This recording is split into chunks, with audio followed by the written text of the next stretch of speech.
No vídeo de hoje, estamos examinando 3 encontros fatais em atrações de animais, onde os protocolos de segurança foram ignorados, com consequências mortais. Desde um pai que quebrou a formação durante uma caminhada com leões para salvar seu filho, até um turista tcheco que cruzou barreiras de segurança para tirar a selfie perfeita com um elefante. Mas primeiro, começamos com um vendedor cuja tentativa de replicar equipamentos profissionais de mergulho com tubarões sem permissões ou expertise terminou em falha catastrófica. Era 19 de novembro de 2016, e as águas agitadas de Gansbaai, na África do Sul, tornaram-se cinza esverdeadas sob um céu nublado, enquanto Ruud Pelser descia em uma gaiola de aço construída com materiais de loja de ferragens, sem saber que a operação ilegal de seu grupo lhe custaria a vida, nas mandíbulas de um grande tubarão branco de 13 pés minutos depois. Ruud Pelser era um vendedor de peças de automóveis de 29 anos de Bloemfontein, que havia organizado uma viagem de mergulho em gaiola com 3 amigos. O grupo pesquisou operações comerciais de mergulho em gaiolas e decidiu construir sua própria gaiola, em vez de pagar os preços elevados cobrados por operadores profissionais. Eles estudaram especificações online para gaiolas de tubarão padrão, examinando desenhos técnicos e listas de materiais de fornecedores de equipamentos marinhos, mas não fizeram nenhuma tentativa de obter as permissões necessárias para operações privadas de mergulho em gaiolas em águas protegidas. O grupo comprou materiais de fornecedores locais, barras de aço de qualidade marinha, dobradiças e equipamento de soldagem. Marcos, que tinha experiência básica em soldagem de trabalhos de reparação automotiva, montou a gaiola de acordo com as dimensões que encontraram online. O produto final parecia idêntico às gaiolas comerciais, uma estrutura retangular de aço com barras verticais, espaçadas em intervalos regulamentares e um mecanismo de porta com dobradiça. No entanto, a construção deles não contou com consulta de engenharia profissional, inspeção de soldagem certificada ou testes em condições marinhas. A gaiola apresentava dimensões padrão de aproximadamente 6 pés por 4 pés por 8 pés de altura, com barras espaçadas a 4 polegadas de distância. A porta usava dobradiças marinhas e um mecanismo de trava semelhante aos designs comerciais. O que o grupo não conseguiu replicar foi a metalurgia precisa, os cálculos de tensão e as redundâncias de segurança que os fabricantes profissionais incorporaram, com base em anos de testes e análises de engenharia.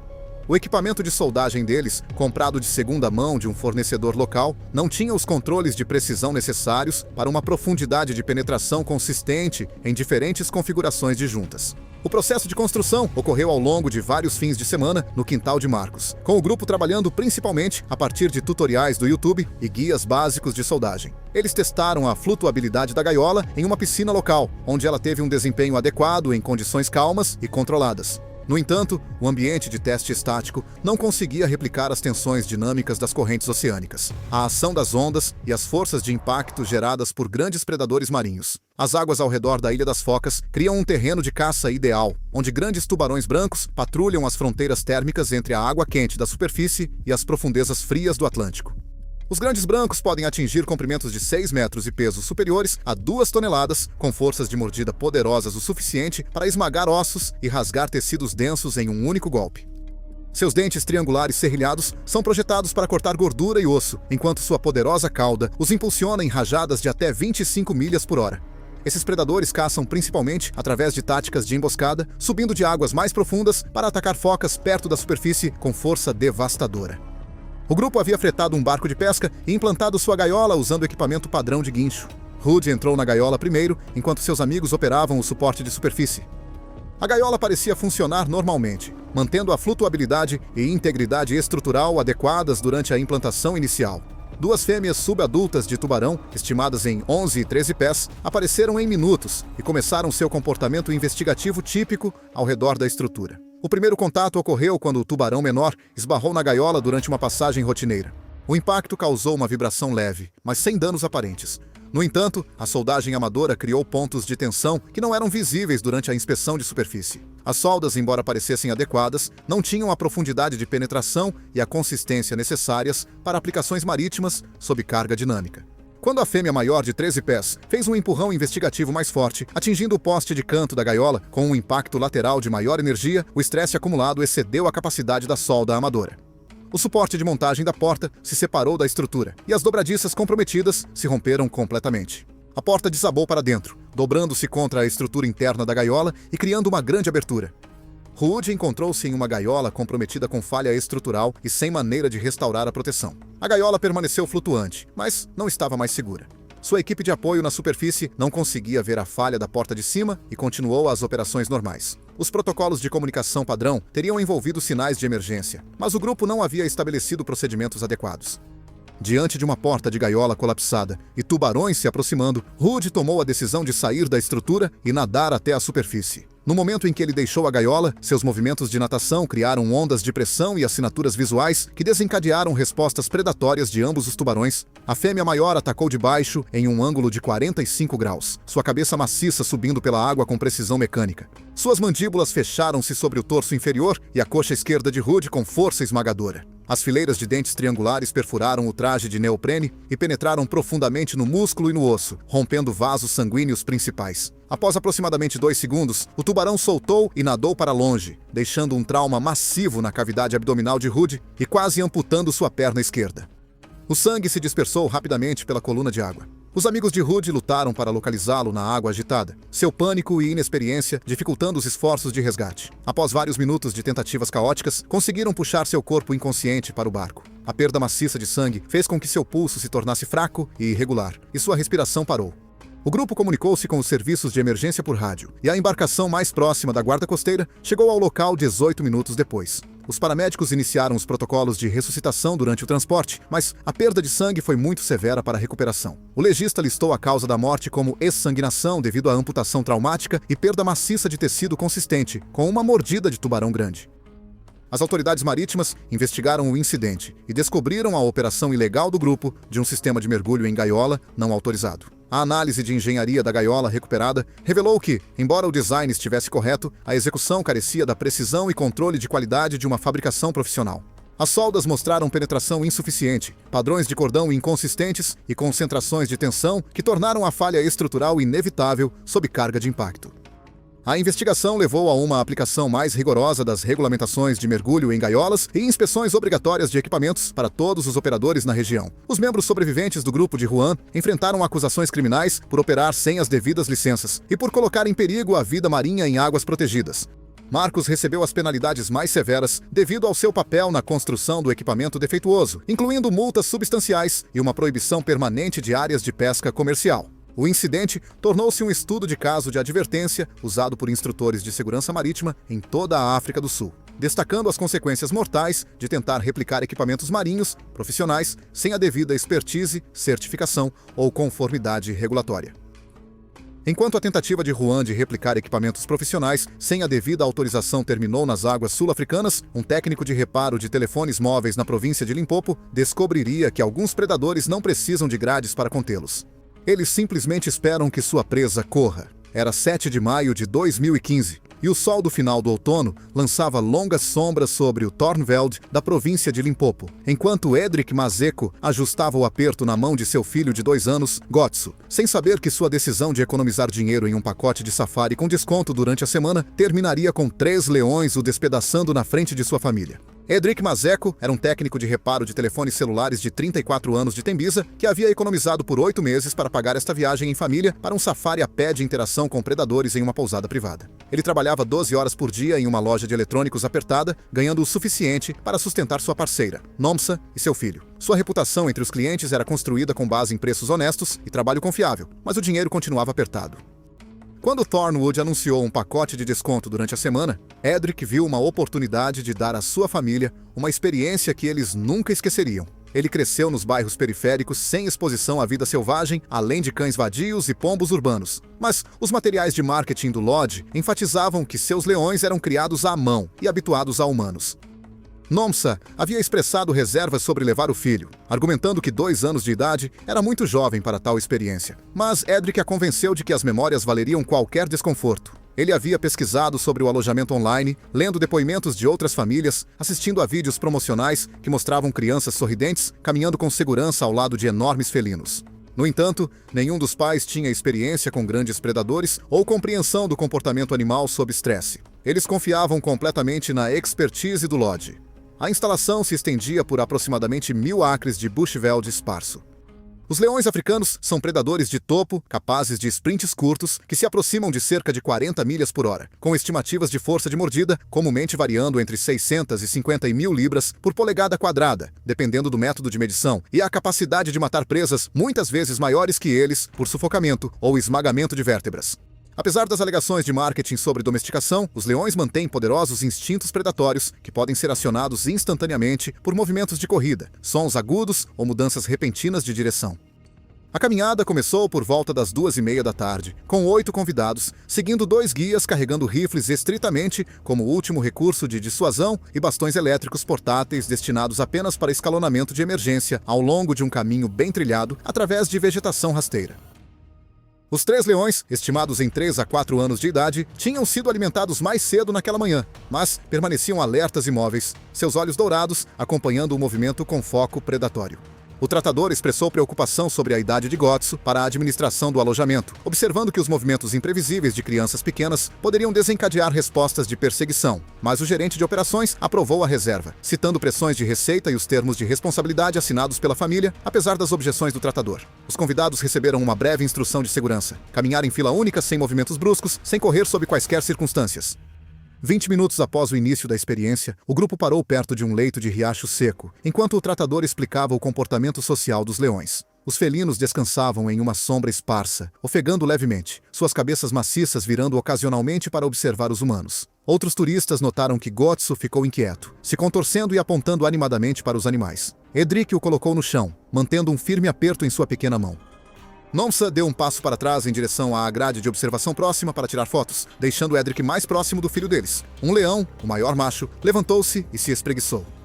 Vários convidados recuaram instintivamente, mas os tratadores asseguraram-lhes que isso era um comportamento normal.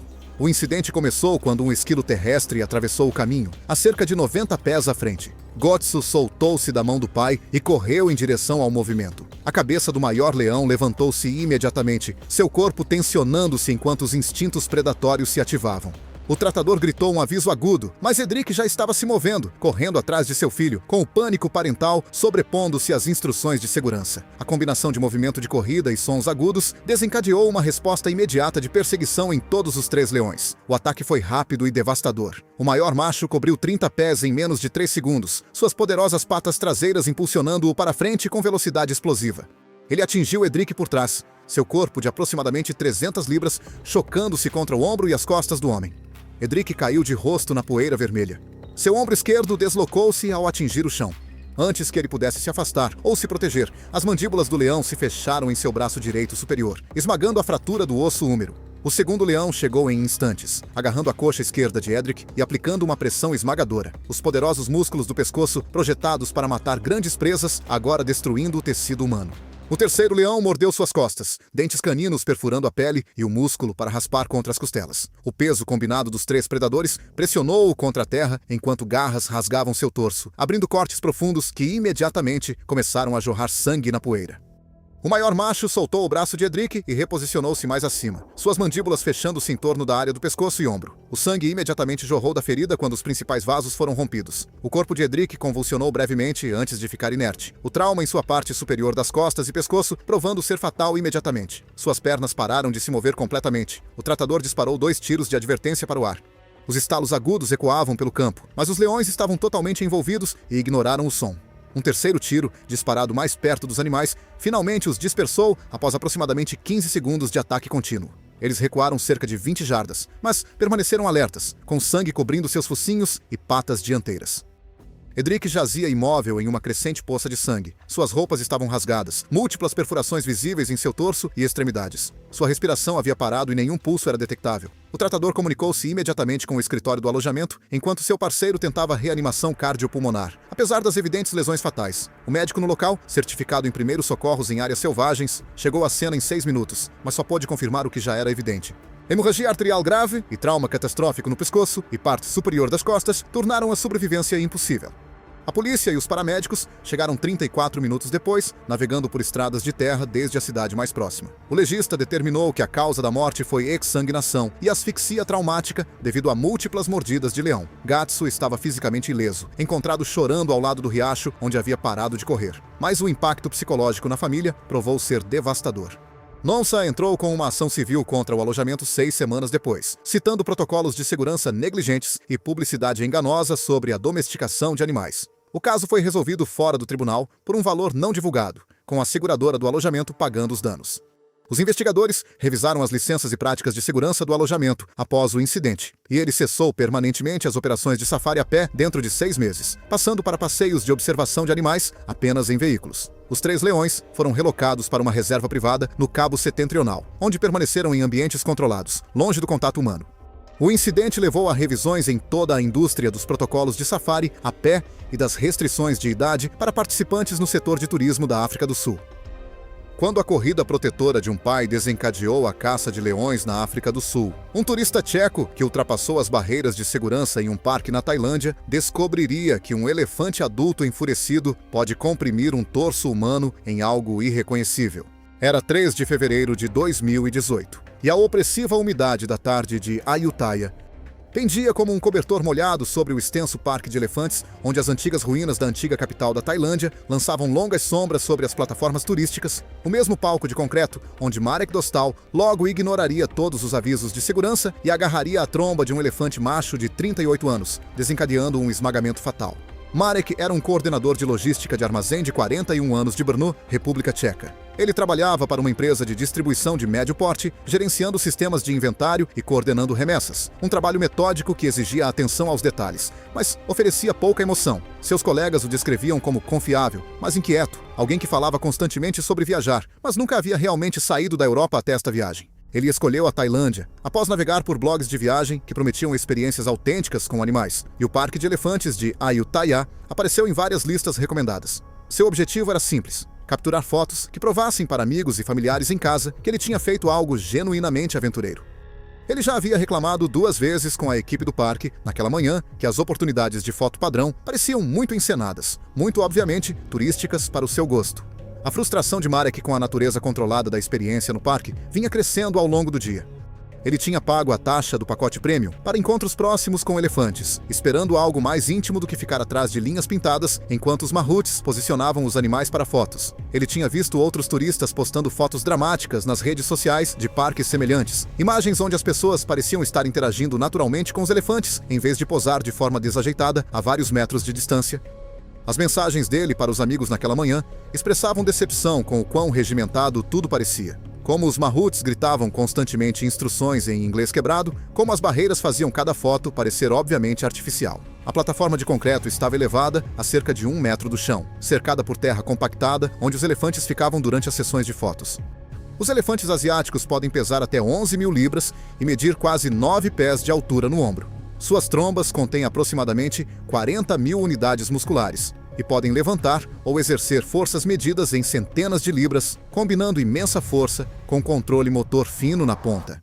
Elefantes machos adultos, particularmente os touros mais velhos, experimentam surtos hormonais periódicos associados ao mustaa e à irritabilidade relacionada à idade, que os tornam mais agressivos e menos tolerantes ao contato humano próximo. Esses animais possuem memórias excelentes e podem ficar agitados com movimentos bruscos, ruídos altos ou tentativas de tocar áreas sensíveis como suas cabeças e trombas.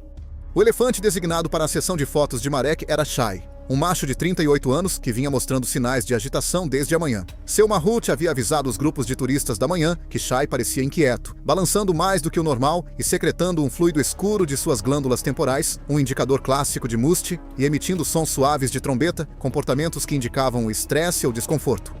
A linha amarela pintada na plataforma marcava o limite seguro, aproximadamente 6 pés de onde Shai estaria posicionado. O mahout explicou 3 vezes em inglês básico que os turistas não devem cruzar a linha, não devem tocar na cabeça ou na tromba do elefante e devem seguir imediatamente os sinais de mão dele. 2 outros turistas já tinham sido removidos da plataforma naquela tarde por ultrapassarem o limite, e o mahout tinha considerado encerrar as sessões de Shai mais cedo, mas foi instruído pela administração a continuar devido às reservas premium. Quando chegou a vez de Marek, ele se posicionou na linha amarela, mas imediatamente começou a se aproximar, segurando o telefone estendido para uma selfie. O mahout gritou para ele recuar, apontando enfaticamente para a linha pintada. Marek o dispensou com um gesto, focado na tela do celular, e tentou enquadrar uma foto que incluísse tanto seu rosto quanto a enorme cabeça de Shai. Outros turistas na plataforma gritaram avisos, mas Marek estava absorto em ajustar sua posição. Ele ultrapassou a linha amarela. Depois se aproximou mais 2 pés, agora diretamente ao alcance de Chai. As orelhas do elefante começaram a bater, um claro sinal de agitação, e sua tromba balançava em um padrão irregular que mahouts experientes reconhecem como um comportamento de aviso. No momento em que Marek estendeu a mão e agarrou a tromba de Chai com a mão esquerda, tentando guiá-la para o enquadramento do seu selfie, a resposta do elefante foi imediata e devastadora. Chai recuou violentamente, sua tromba se soltando do aperto de Marek, e então balançou para frente em um arco poderoso que atingiu Marek em cheio no peito. O impacto lançou Marek para trás, fora da plataforma. Ele caiu com força no chão, duro abaixo, o ar foi expulso de seus pulmões e seu telefone voou para a terra a vários metros de distância. Antes que Marek pudesse se orientar ou tentar se mover, Chai avançou de sua posição habitual, colocando seu enorme pé dianteiro direito diretamente sobre o abdômen de Marek. O contato inicial forçou um grito estrangulado da garganta de Marek, audível para todos os presentes na plataforma. O peso do elefante, estimado em mais de 9.000 libras, pressionou seu torso com uma força avassaladora. Sua caixa torácica colapsou sob a força esmagadora, a integridade estrutural de sua cavidade torácica falhando completamente. Os gritos de Marek cessaram, substituídos por sons úmidos e ofegantes, enquanto seus pulmões perfurados lutavam para funcionar. Chai manteve a pressão por vários segundos, seu peso comprimindo o torso e a pelve de Marek contra o solo duro. A força esmagadora foi aplicada como uma resposta defensiva em vez de um ataque frenético, impulsionada por agitação e ameaça percebida. 2 outros mahouts correram para frente, com longas varas, gritando e batendo nas pernas de Chai para fazê-lo recuar. O elefante respondeu aos comandos deles, afastando-se da forma imóvel de Marek. Marek estava deitado de costas, com o peito visivelmente colapsado, respirando em arfadas rasas e irregulares. A estrutura normal de sua caixa torácica foi destruída, e seu corpo inferior estava torcido em ângulos não naturais, sugerindo uma lesão pélvica catastrófica. Os turistas na plataforma começaram a gritar e chorar. Vários ficaram fisicamente doentes ao ver a cena. O supervisor do parque chamou os serviços de emergência imediatamente, fornecendo coordenadas GPS precisas e descrevendo os ferimentos como trauma de esmagamento catastrófico. A ambulância navegou pelo tráfego rural e estradas estreitas, chegando ao parque 22 minutos depois. Os paramédicos encontraram Marek inconsciente, com sinais de lesões internas massivas e trauma por esmagamento, afetando o tórax e a pelve. Eles iniciaram os protocolos de emergência e o transportaram imediatamente, mas ele foi declarado morto a caminho do hospital às 3h05 da tarde. O médico responsável, posteriormente, documentou que a sobrevivência teria sido impossível, devido ao colapso torácico irreversível e à destruição extensa de órgãos sofrida no local. O Parque de Elefantes removeu a plataforma de concreto dentro de uma semana, mas continuou operando sob protocolos de segurança modificados. Chai foi transferido para uma seção diferente da instalação e impedido de interagir com turistas, embora os funcionários do parque tenham afirmado que o incidente resultou de erro humano e não de agressão animal. Os investigadores apreenderam gravações de telefones de visitantes e de vigilância do parque como parte da investigação e do acordo civil subsequente. O corpo de Marek foi repatriado para a República Tcheca. A investigação revelou que Chai esteve envolvido em 2 incidentes anteriores com turistas, ambos envolvendo comportamento agressivo, que foi minimizado nos relatórios de incidentes para evitar escrutínio regulatório. A administração do parque estava ciente de sua irritabilidade crescente, mas continuou a usá-lo para sessões de fotos premium devido ao seu tamanho impressionante e aparência fotogênica. Comunicações internas mostraram que a equipe havia repetidamente solicitado a remoção de Chai das interações com turistas, mas considerações financeiras tiveram prioridade sobre preocupações de segurança. Obrigado por assistir. Se você gostou dessas histórias, clique aqui.